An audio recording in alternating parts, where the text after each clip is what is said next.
ورجعنا من جديد يا عزيزي وعزيزتي المشاهد بأول مقطع لي في 2024. وش راح يكون للمقطع؟ مقطع شكر لك يا عزيزي وعزيزتي المشاهدة لل500 مشترك، 500 شخص جالس يتابعني الحين. والله شكرا جزيلا يا عزيزي وعزيزتي المشاهدة. شفيني كثرت من عزيزي وعزيزتي المشاهدة، بس والله أحبك يا حبيبي. والله دقيقة، خذ لك بوسة، خذ.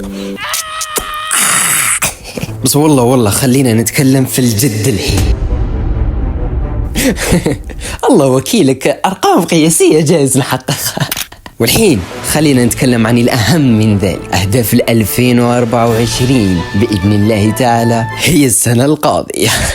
المهم، السنة اللي فاتت في اليوتيوب كان إنجازاتي اللي كنت أبي أحققها أنه أصل 1000، بس ما وصلتها، وصلت نصف 1000، أي نصف المشوار. والله الحمد لله راضي على هاي الإنجازات. بس هاي السنة لا يا حبيبي، لا، بإذن الله تعالى هدفنا هاي السنة 2024 5000 إن شاء الله، إن شاء الله يا رب.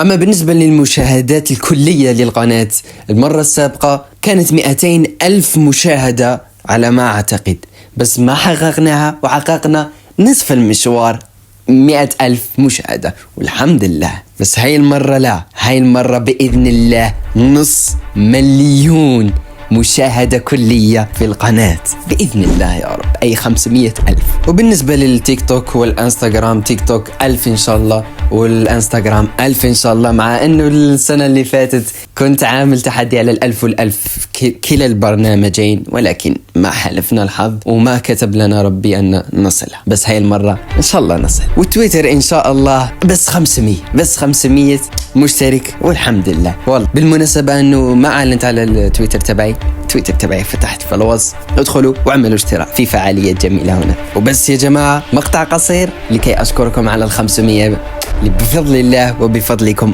أنتم أتت. المهم، أهداف 24 إن شاء الله تتحقق لنا، وتكون سنة خير لنا ولكم وعلينا كاملا. يلا لا تنسونا بزر لايك واشتراك في القناة. السلام.